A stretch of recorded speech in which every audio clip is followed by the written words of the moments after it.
नमस्कार, मेरा नाम है आत्मीय और आज हम जर्नी टू रूट्स की तरफ से एक इंटरव्यू सेशन लेकर आए हैं और आज हिंदी दिवस भी है।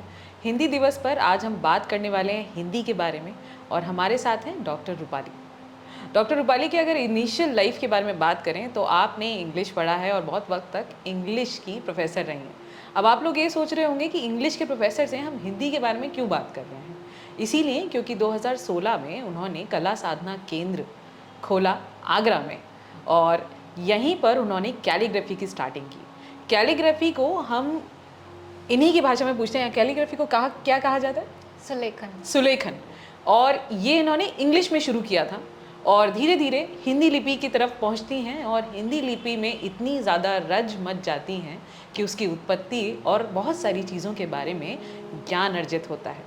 और इसी के बारे में आज हम बात करने वाले हैं कि हिंदी की उत्पत्ति कहाँ से हुई और यही आज का हमारा टॉपिक भी है। तो डॉक्टर रूपाली से पहला प्रश्न, आज हिंदी दिवस है और हम आपसे ये पूछना चाहते हैं कि कभी भी किसी भी हिंदी भाषी को या किसी भी भाषा के जानने वाले को या बोलने वाले को क्यों ज़रूरी है किसी भी चीज़ की या उस भाषा की उत्पत्ति को समझना, और ये आज के कॉन्टेक्स्ट में कितना ज़रूरी है? ठीक है, लैंग्वेज के किसी रूट पर जाना ये बहुत ज़रूरी इसलिए क्योंकि आज का जो समय है वो interconnected world if you see, तो अगर हम अपने लैंग्वेज के रूट्स को नहीं जानेंगे तो we won't be able to understand our own cultural identity. तो अगर हमें कहीं पे भी अपना कल्चर रिप्रेजेंट करना है और हमें अपने रूट्स ही नहीं पता तो हम अपने आप को कैसे रिप्रेजेंट करेंगे? तो that is going to cause miscommunication and this is the only way. If you are more aware about your own culture तो आप जितना कॉन्फिडेंटली अपने कल्चर को रिप्रेजेंट करोगे उतना ही सामने वाला आपको रिस्पेक्ट करेगा। अदरवाइज आधी अधूरी नॉलेज से लोग definitely they won't be able to understand you properly. तो लोग आपको समझेंगे नहीं। और मुझे लगता है कि आज की दुनिया के अंदर हम बात करें और ख़ास तौर पे हमारे भारत की आज की बात करें तो हम वैसे भी बाइलिंगुअल हो गए हैं और दो भाषा बोलते हैं, एक हिंदी ख़राब बोलते हैं और अंग्रेज़ी भी ख़राब बोलते हैं। बिल्कुल। तो मुझे लगता है कि हिंदी के प्रति अगर हमें हमारा प्रेम बढ़ाना है, जो कि कुछ सालों में बढ़ा है, लोग हिंदी लिखने लगे हैं, मैसेज टाइप करने लगे हैं। बहुत सारे आजकल आप देखेंगे कि फेसबुक पर और जगह जगह पे मैसेज लोग शेयर करते हैं। बहुत सारे हिंदी कवियों को और लेखकों को पढ़ा भी जाता है, मगर साथ ही हमें लगता है कि हमें हिंदी की उत्पत्ति को और बेहतर तरीके से समझना चाहिए। मैं डॉक्टर रूपाली से बात कर रही थी भाषा की उत्पत्ति के बारे में। अगर हम हिंदी को समझना चाहते हैं तो उसकी उत्पत्ति को समझना बहुत ज़्यादा ज़रूरी है, उसका ओरिजिन कहाँ से आया, और यही हमारा आज का टॉपिक भी है। तो भाषा की उत्पत्ति होती है स्क्रिप्ट से, यानी कि लिपि से, और लिपि किसी भी भाषा को जन्म दे सकती है, मगर कोई भी भाषा किसी लिपि को जन्म नहीं देती है। ऐसा मुझे डॉक्टर रूपाली ने बताया और आगे हम इसी बारे में बात करने वाले हैं। यस, तो जो भाषा है वो एक लिपि के ऊपर बेस्ड होती है। अगर हम देखें तो भाषा जो है वो दो चीज़ों का जोड़ है, एक लिपि और एक व्याकरण। तो लिपि और व्याकरण को मिला के फिर भाषा आती है, लेकिन लिपि के बिना व्याकरण भी नहीं हो सकती। तो कहीं ना कहीं लिपि जो है वो हमारे लिए बहुत ज़्यादा इम्पॉर्टेंट है, जो शायद हम उसकी इम्पोर्टेंस नहीं समझते। हम भाषा के ऊपर इतना फोकस करते हैं कि लिपि को भूल जाते हैं। अगर हम देखें तो लिपि जो है वो एक वर्णों का समूह है। तो हमारी जो लिपि है वो देवनागरी लिपि है और शायद हम अपनी लिपि का नाम भी नहीं जानते हैं, लेकिन देवनागरी लिपि पर ही हिंदी बेस्ड है। लेकिन जब मैं हिंदी का नाम लेती हूँ तो संस्कृत को पीछे नहीं छोड़ सकती, क्योंकि संस्कृत जो है वो मदर ऑफ ऑल लैंग्वेज है। उसे हम बोलते हैं कि वो सारी भाषाओं की जननी है, उसी से ही हिंदी आती है। और जो देवनागरी लिपि है उसी के ऊपर संस्कृत और हिंदी दोनों ही उसको फॉलो करती हैं। तो लिपि जो है उसका जो उद्गम है कहाँ से हुआ, अगर हम देखें तो हम अपने भारत में वेदों को सबसे बड़ा प्रमाण मानते हैं। तो लिपि का उद्गम भी कहीं ना कहीं वेदों से हमें एक हिंट मिलता है। जैसे कि एक सूत्र है, एक श्लोक है जिसे हम बोल सकते हैं, जो कि शिव सूत्र से आया है। उसमें लिखा है, नृत्ता साने नटराज राजो ननाद ढक्काम नव पंचवारम उद्धर्त कामः संकाद सिद्धान एतत विमर्शे शिव सूत्र जालम। तो ये जो शिव सूत्र है, ये शिव जी ने डमरू बजाया, जिसकी वजह से ये कुछ सूत्र निकले थे, जो कि कुछ लेटर्स के समूह है। 14 सेट्स ऑफ लेटर्स हैं जो कि ऋषि महर्षि पाणिनि को मिले, और महर्षि पाणिनि ने इन्हीं वॉवल्स और कॉन्सोनेंट्स के साउंड्स को कैटेगराइज किया, जैसे आज हम देवनागरी लिपि के फॉर्म में जानते हैं। तो ये जो है, आपको मैं बता दूं कि जो शिव सूत्र हैं वो हम एज अ चैंटिंग भी यूज़ करते हैं। हम 108, जैसे हम जानते हैं कि हम भारत में किसी भी अगर मंत्र को उच्चारण करते हैं तो 108 की माला करते हैं। तो यहाँ पे आप वर्णों को देख सकते हैं, लेकिन मैं उसको एक बार बोल के बताऊंगी तो आपको शायद उसमें एक डमरू का फील आएगा। तो मैं उसको बोलती हूँ। अ इ उण ऋ ए ओम ऐ औच है अवरट लण यमंगल नम झबय खड दश जब गड दश खप छट त चट तव कपय शश सर हल। ये हमारे जो वर्ण हैं हमें शिव जी के डमरू से मिलते हैं। अब लोग बोलेंगे कि ये तो माइथोलॉजी, शिव जी के डमरू से कैसे वर्ण मिल सकते हैं। तो महर्षि पाणिनि, हम जानते हैं कि हमारा जो भारत देश है, यहाँ पे साधना जो है, या फिर हम कहेंगे कि हमारे भारत में जो शोध हुआ है वो अपने आप पे हुआ, अपने सेल्फ पे, हमारे सोर्स के, हमारा क्रिएशन का सोर्स क्या है उसी पे हुआ, इसलिए सारी चीज़ें सीधे क्रिएशन से ही रिलेट करती हैं। तो इसलिए अगर हम लिपि का उद्गम भी जानते हैं तो वो भी सीधे शिव के डमरू पे जाता है या शिव के तांडव पे जाता है। और तांडव भी दो प्रकार का होता है, एक आनंद तांडव होता है और एक तांडव होता है जिसमें डिस्ट्रक्शन होता है। तो यहाँ पे जो नटराज जो है वो आनंद तांडव को जो है वो डिनोट करते हैं, और शायद हमारी सारी कलाओं का उद्गम भी नटराज के ही उस तांडव नृत्य से हुआ है, तो वहीं से हमारी लिपि का भी उद्गम होता है। ओके, बात हो रही है लिपि के उद्गम की या भाषा के उद्गम की, कहाँ से ये पैदा हुई, और इसी के बारे में बात करते करते हम पहुँचे शिव जी के डमरू तक, और साथ ही हम पहुँचे महर्षि पाणिनि तक। अक्षर का एक वाइब्रेशन होता है और वही साउंड और वाइब्रेशन पूरे ब्रह्मांड को बनाता है, और वही साउंड और वाइब्रेशन पूरे ब्रह्मांड को बनाता है, और इसी को हम शिव भी कहते हैं। साउंड और वाइब्रेशन से हमें समझ आया कि हम अक्सर करके क्वांटम फिजिक्स में भी साउंड और वाइब्रेशन की बातें करते हैं। अक्सर करके हम बहुत सारी चीज़ों की चैंटिंग करते हैं और उससे हमारी हीलिंग होती है। तो हम अक्षरों को समझने की कोशिश करेंगे, क्योंकि डॉक्टर रूपाली से मेरी बात हुई तो उन्होंने हमें बहुत सारे अक्षरों के बारे में बताया कि वो किस तरीके से उनका उच्चारण होता है, और ये उच्चारण हम किस तरीके से अपने मुंह से जब करते हैं तो ये हमें साउंड और वाइब्रेशन की तर्ज पर कैसे हमारी बॉडी को इफ़ेक्ट करता है, और ये कितना पॉजिटिव हो सकता है। अक्षर के उद्गम के बारे में हम आपसे जानना चाहते हैं। ओके, ये बहुत ही अच्छा क्वेश्चन है, और मुझे खुद जब मैं ये चीज़ की रिसर्च कर रही थी तो शायद एक दूसरा नज़रिया मिला मुझे अपने अक्षरों को देखने का। तो क्योंकि मैं कैलीग्राफर हूँ और हमेशा से कैलीग्राफी करते वक्त मुझे कोई भी स्क्रिप्ट में करती हूँ तो मुझे लगता है कि वो कहाँ से आई, क्यों आई, क्या उसके पीछे की हिस्ट्री है। तो मैंने क्योंकि इंग्लिश स्क्रिप्ट से स्टार्ट किया था, और कैलीग्राफी जैसे गोथिक है तो उसका जो उद्गम है, कहते हैं ओल्ड इंग्लिश पीपल के बीच में वो स्क्रिप्ट यूज़ होती थी। फिर इटैलिक्स है वो इटली से आई। लैटिन स्क्रिप्ट हम सब जानते हैं, ABCD है, उसी के कुछ प्रकार हैं। और लैटिन स्क्रिप्ट भी लैटिन इसलिए बोली जाती है क्योंकि it was spoken by the people of Latium which is a region in modern day Italy. तो कहीं ना कहीं हर स्क्रिप्ट जो है वो उस अपने उद्गम को खुद ही अपने नाम से बता रही है। जब मैं ये स्क्रिप्ट कर रही थी मुझे लगा कि मुझे अपने देश की जो स्क्रिप्ट है वो शायद कहीं पीछे हट गई, मुझे वो भी करनी है। जब मैं अपने स्क्रिप्ट को सीख रही थी तभी मुझे मेरे मन में ये प्रश्न आया कि हमारी स्क्रिप्ट का नाम देवनागरी क्यों है।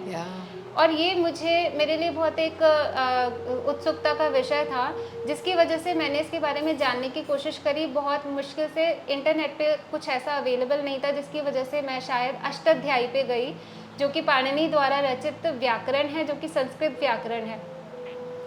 वहाँ से ही मुझे ये पता चला कि हाँ, हमारा जो व्याकरण है कहाँ से आया। लेकिन उसके साथ साथ मैंने ये देखा कि संस्कृत व्याकरण और हिंदी व्याकरण, या कह लो कि संस्कृत की लिपि और हिंदी की लिपि कोई अलग नहीं है, देवनागरी ही है। इसके साथ साथ देवनागरी लिपि के ऊपर 150 भाषाओं से भी ज़्यादा भाषाएं बेस्ड हैं। तो एक ही लिपि से इतनी सारी भाषाएं चल रही हैं हमारे भारत में। और अब इसके अलावा ऐसा नहीं है कि सिर्फ देवनागरी है, और भी जैसे साउथ इंडिया में अलग अलग लिपियां यूज़ होती हैं, नॉर्थ इंडिया में अलग, लेकिन देवनागरी जो सबसे ज़्यादा यूज़ होने वाली लिपि है, इस लिपि के जो अक्षर हैं, जो अ से लेके क्ष तक, ह तक, तो इन अक्षरों का भी अपना एक खुद का महत्व है। तो जब मैं चक्रा मेडिटेशन के बारे में पढ़ रही थी, तो मैंने देखा कि जो हमारे ह्यूमन बॉडी में जो कुछ एक चक्रा सिस्टम होता है, ये आज हम सब जानते हैं, क्योंकि मेडिटेशन हमारे लिए कोई नई बात नहीं है। तो ह्यूमन बॉडी के चक्रा सिस्टम अगर हम स्टार्ट करते हैं, तो हम सब जानते हैं कि आपने वो फ्लावर शेप देखा होगा, पेटल्स होती हैं, नंबर ऑफ पेटल्स होती है हर चक्र में बॉडी के। तो जैसे हमारे जो थ्रोट चक्र है, यहाँ से 16 पेटल्स होती हैं, then 12 petals, then 10 petals, then 6 and 4, and then we have 2 petals on the this हमारे जो क्या बोलेंगे इसको, अजना चक्र, आज्ञा चक्र पे, अजना चक्र पे जो है 2 पेटल्स होती हैं। तो ये जो पेटल्स हैं, ये जान के आपको आश्चर्य होगा कि ये जो पेटल्स हैं, ये कुछ नहीं बल्कि हमारे वर्णमाला के अक्षर ही हैं, जिन्हें हम एज अ मंत्रा चांट करते हैं। तो अ से लेके आह तक के जो 16 लेटर्स है, जिसमें रि और रिर जो अभी हिंदी के लिपि में से हटा दिया गया है, ये संस्कृत में यूज़ होते हैं। तो ये इनको मिला के हमारे 16 पेटल्स बोलते हैं, अ आ इ ई उ ऊ रेर री रेर री ए आई ओ औ अंग अहा। तो ये आपके 16 पेटल्स बनाते हैं और इसको हम प्रॉपरली चैंट करते हैं, जिससे हमारा थ्रोट चक्र ओपन होता है। फिर क से लेके ठ तक हमारा हार्ट चक्र है, और इसी तरह से सीरीज में पूरी वर्णमाला आप देखेंगे, आप स्क्रीन पे पिक्चर में भी देख सकते हैं कि किस तरह से पूरी वर्णमाला हमारे सारे 7 चक्रों को कवर करती है। और जब हम वर्णमाला को बोलते हैं, चाहे आप इसके बारे में जानते हो या नहीं जानते हो, लेकिन वो इतना लॉजिकली डिज़ाइंड है कि एक बच्चा जब वर्णमाला याद कर रहा होता है, तो उसका वो पूरा चक्रा सिस्टम एक्टिवेट हो रहा होता है।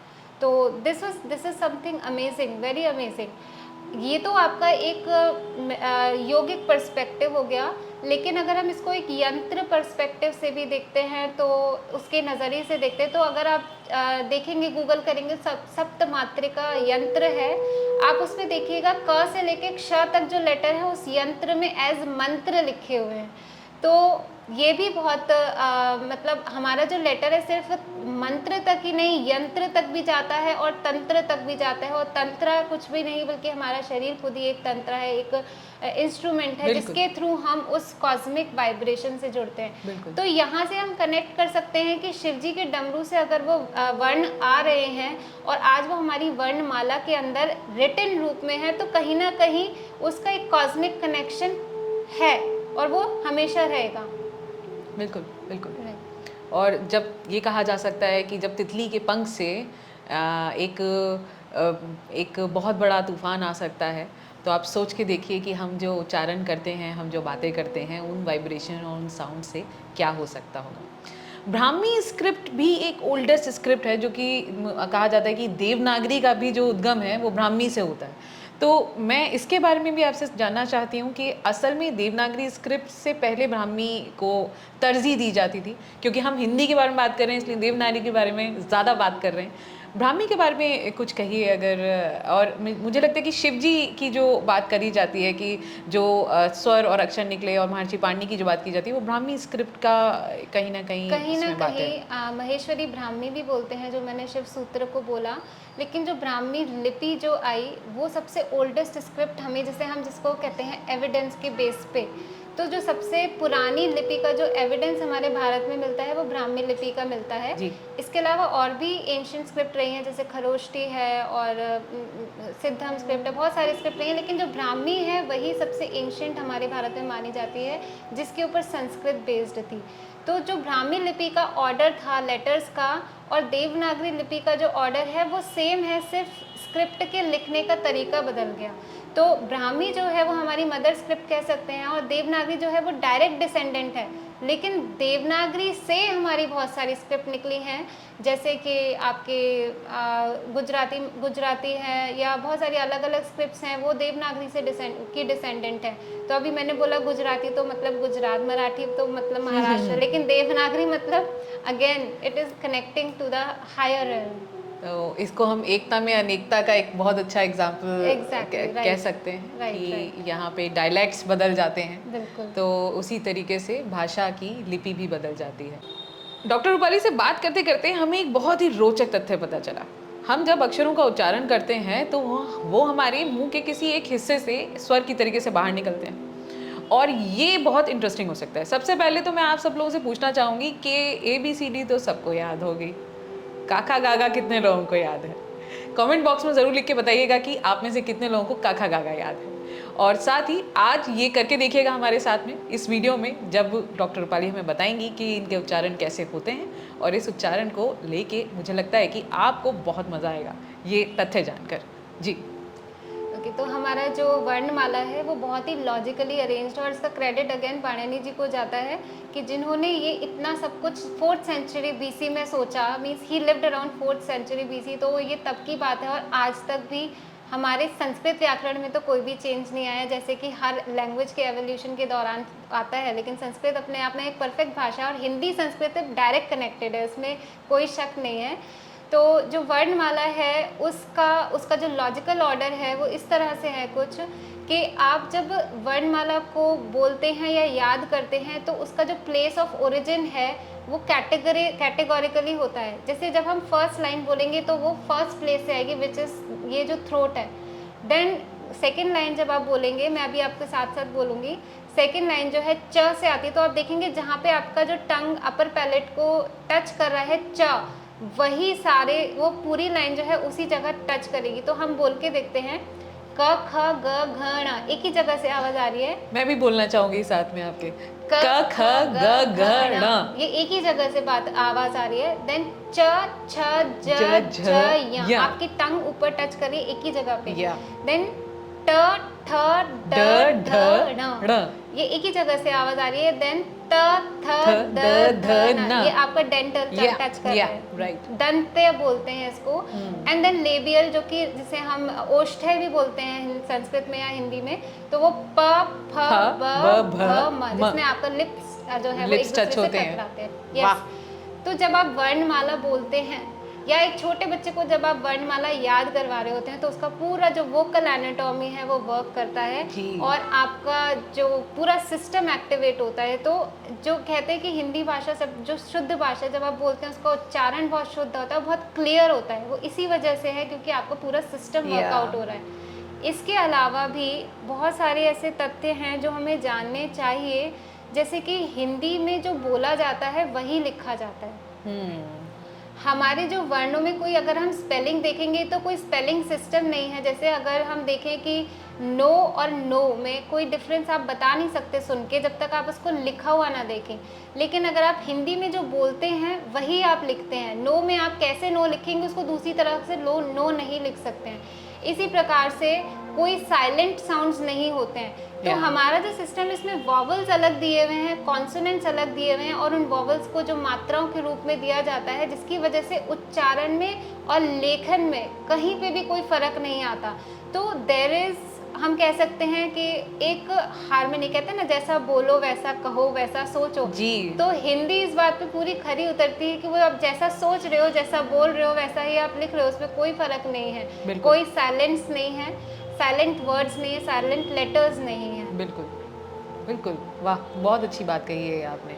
और इसी के साथ आगे चलते हैं, हम आपकी जर्नी के बारे में जानते हैं, क्योंकि बात हो रही थी कि एक इंग्लिश टीचर हिंदी के बारे में कैसे जानने लगे, मगर उससे ज़्यादा इम्पॉर्टेंट है कि आपने कैलीग्राफी क्यों सीखी, और आपको क्यों लगा कि आपको अपना जीवन का पाथ बदल देना है और ये रास्ता आपने चुना। तो एक छोटा सा इंट्रोडक्शन अपनी ज़िंदगी के बारे में ज़रूर हमें बताइए, हमारे व्यूअर्स को बताइए, और साथ ही कला साधा केंद्र के बारे में बताइए। आपसे कैसे कांटेक्ट कर सकते हैं लोग, इसके बारे में बताइए। ओके, तो फॉर्चुनेटली मेरी जो जर्नी है वो बहुत रोचक तरीके से शुरू हुई। जैसे मैं अपना PhD कर रही थी, PhD इंग्लिश में किया मैंने, और काफ़ी मैं एंजॉय कर रही थी। एट द सेम टाइम मैंने बाद में प्रोफेसरशिप भी किया। 12 साल तक मैं टीचिंग करियर में रही, लेकिन इसी बीच में जो क्रिएटिविटी है वो कभी बचपन से मरी नहीं, मतलब वो हमेशा जिंदा ही थी, वो एज अ हॉबी मैं करती थी। बीच में कुछ ऐसा एपिसोड आया जिसमें हम कहते हैं ना कि आर्ट इज़ अ हीलर, तो शायद मैं आर्ट की तरफ मेरा एक रुझान, जिसको सीरियस लेवल पे करने के लिए होता है, तो शायद मैं उसको इसलिए करना चाहती थी क्योंकि मैं अपने आप को किसी तरह से हील करना चाहती थी किसी वजह से। आर्ट को के बीच में आके मुझे इतना थेरेप्यूटिक महसूस होता है, और उसमें ऐसा नहीं है कि कुछ सीखने के लिए नहीं है या फिर सिर्फ एक टाइम पास है। बहुत सारी टेक्निकलिटीज़ है जिसने मुझे बहुत ज़्यादा क्यूरियस किया उन टेक्निकल एस्पेक्ट्स को जानने के लिए। इसी बीच में कैलीग्राफी से मेरा नाता जुड़ा। एक यूट्यूब पे मैंने वीडियो देखा था एंड मैं बहुत ज़्यादा अमेज्ड थी कि एक ह्यूमन हैंड इतना प्रिसिजन से, इतना सटीक तरीके से, इतना बैलेंस बना के कैसे लिख सकता है। तो मुझे ये एक्सपेरिमेंट करना था, मुझे चैलेंजिंग लगा, और मेरी जर्नी वहीं से शुरू हुई। गोथिक से मैंने स्टार्ट किया एंड देन उसके बाद मैं रुकी रही। सबसे अच्छी बात तो यही मुझे लगी कैलीग्राफी में कि एक छोटा सा जो अक्षर है वो एक कला का रूप ले लेता है, तो वो अक्षर नहीं रह जाता। तो सिर्फ जो लैंग्वेज है या वर्ण है, कैलीग्राफी वर्णों को सिर्फ एक भाषा के रूप में नहीं देखती, एक कम्युनिकेशन का जरिया ही नहीं देखती, बल्कि उसमें एक कला भी देखती है। बिल्कुल। तो भाषा के साथ भी मेरा नाता शायद कैलीग्राफी की वजह से ही जुड़ा, क्योंकि मैंने ये जाना कि जब आप कैलीग्राफी करते हो तो आपको अक्षरों पे ध्यान देना है, शब्दों पे नहीं। वाह। और अक्षरों पे ध्यान देते देते ही शायद मेरा जो सफ़र है हिंदी का वो यहीं से शुरू हुआ, क्योंकि मैं अक्षरों से ऐसे जुड़ी, और आज मेरा जो अक्षरों के साथ नाता है वो बहुत ही ज़्यादा बॉन्डिंग, बहुत ज़्यादा डीप है। और इसी के साथ एक और भी बात है जो मुझे डॉक्टर रूपाली ने ही बताई थी, और वो ये बात थी कि पहले ज़माने में जिसको हम आज कैलीग्राफी कहते हैं, लेखन कला कहते हैं, ये असल में ये लेखन कला लोगों के लिए आम बात हुआ करती थी। लोगों के पास पूरे दिन चलाने के लिए इंस्टाग्राम और फेसबुक नहीं हुआ करते थे, तो बहुत सारा टाइम बच जाता था। तो इसकी वजह से लोग बहुत ही क्रिएटिव तरीके से अक्षरों को लिखा करते थे, और यही वजह थी कि लेखन कला इतनी सुंदर थी। तो आज हमें ये सब सीखना पड़ रहा है, कभी ये हमारी ज़िंदगी का हिस्सा था। और डॉक्टर रूपाली के साथ बात करते करते मुझे एक और भी बात पता चली कि पहले ज़माने में कैलीग्राफी नाम की कोई चीज़ नहीं होती थी, यानी कि लेखन कला जैसी कोई चीज़ नहीं थी। क्यों? क्योंकि लोग असल में लिखते ही इतना क्रिएटिव तरीके से थे। अब वही फेसबुक और इंस्टाग्राम का ज़माना है, और अब लोग शायद डिजिटल तरीके से क्रिएटिव हो गए हैं, मगर उस ज़माने में लोग अक्षरों को इतना सजा के और इतना स्लोली और इतने प्यारे तरीके से लिखा करते थे, और आज हमें इसे कला की तरह सीखना पड़ता है। उस ज़माने में ये लोगों की ज़िंदगी हुआ करता था, ये उनके लिए आम बात हुआ करती थी। हम एक और बात जानना चाहते हैं, आपको कुछ राष्ट्रीय और अंतर्राष्ट्रीय सम्मान मिले, उनके बारे में ज़रूर बताइए। साथ ही लोग आपको कैसे सोशल मीडिया पे ढूंढ सकते हैं, कैसे आपसे इस कला को सीख सकते हैं, इसके बारे में ज़रूर बताइए। इन 8 सालों में मेरी जो जर्नी रही है, मेरा जो फोकस रहा है डेफिनेटली अपनी आर्ट को सुधारने में और उसको और इम्प्रूव करने में रहा है, उसमें और आगे बढ़ने में रहा है। इसी बीच में शायद मेरे काम पर नज़र गुजरात के एक टीचर हैं, मेंटोर हैं जो मेरे आज, उनकी पड़ी, और उन्होंने मुझे काफ़ी सराहा, और शायद ऐसे कर करके मुझे मतलब मेरा नाम एक मैगज़ीन में पहुंचा जो कि कर्नाटक की मैगज़ीन है, आर्ट अफेयर्स। उसमें सबसे पहले मेरा आर्टिकल छपा था। फिर उसके बाद एक सेल्फ क्रिएटिव्स करके मैगज़ीन है दिल्ली की, उन्हें भी मेरा काम प्रोफाइल काफ़ी अच्छा लगा, उन्होंने भी मेरे बारे में छापना चाहा। इस तरह से मेरी जर्नी आगे बढ़ती गई, और कुछ राष्ट्रीय और अंतर्राष्ट्रीय पुरस्कार भी मुझे इस बीच में मिले। तो बहुत अच्छा लगता है कि मुझे इतना रिकग्निशन मिला। इसके साथ साथ कला साधना का जो मेरा उद्देश्य है वो यही है कि मैं लोगों तक जो कैलीग्राफी है उसको बहुत टेक्निकली पहुंचा सकूं, क्योंकि लोग कैलीग्राफी को सिर्फ कैलीग्राफी ही समझते हैं, वो उसके बीच में भी, उसके अंदर भी बहुत सारी चीज़ें हैं जो सीखने की हैं, जो लोगों को नहीं पता। तो कला साधना का जो उद्देश्य है वो यही है कि कैलीग्राफी के जितने भी फॉर्म्स हैं आपको सही तरीके से आप तक पहुँचें, और इसके लिए मेरी क्लासेस लगती हैं। सदर में मेरा इंस्टीट्यूशन है, यहाँ पे हम more than 20 styles of calligraphy सिखाते हैं, और लोग मुझे इंस्टाग्राम पे भी फॉलो कर सकते हैं। बी क्रिएटिव विद रूपाली के नाम से मेरा इंस्टाग्राम चैनल है, एंड इसके अलावा फेसबुक पर भी मैं हूँ, और मेरे जो स्टूडियो का नाम है कला साधना आर्ट एंड कैलीग्राफी स्टूडियो। यहाँ पर कई प्रकार के आर्ट कोर्सेज भी मैं सिखाती हूँ, और मेरी टीम जो है वो साथ में रहती है। Thank you so much doctor Rupali, आपने हमारी रिक्वेस्ट को एक्सेप्ट किया और आज आप हिंदी दिवस पर आई। आपने बहुत सारी हमारे साथ बहुत ज़रूरी तथ्य आपने हिंदी को लेके और लिपि को लेके शेयर किए। साथ में आपने लिपि के बारे में कुछ बहुत ही इंटरेस्टिंग चीज़ें जैसे कि बताई, और मुझे लगता है कि लिपि एक ऐसी कला है जिसे हमें सीखना चाहिए, यानी कि कैलीग्राफी के बारे में भी हमें कोशिश करनी चाहिए सीखने की, वक्त निकालना चाहिए। और जर्नी टू रूट्स यानी कि जड़ों की यात्रा हम कर रहे हैं, और मुझे लगता है डॉक्टर रूपाली भी कहीं ना किसी जड़ तक पहुंच गई हैं, और यही वजह थी कि हमारी जड़ें एक दूसरे से कहीं टकराई और आज हम यहाँ पर हैं। तो शुक्रिया आपका बहुत बहुत, और थैंक यू सो मच। ये इंटरव्यू squadphotography.in ने हमारे लिए किया है, और हम उनके तहे दिल से शुक्रगुजार हैं, उनकी टीम के तहे दिल से शुक्रगुजार हैं कि वो लगातार हमारे साथ जुड़े रहते हैं। जर्नी टू रूट्स के साथ एक लंबा संबंध है उनका, और आप भी हमारे इन साथियों के साथ में कभी भी जुड़कर काम कर सकते हैं। Thank you. Thank you.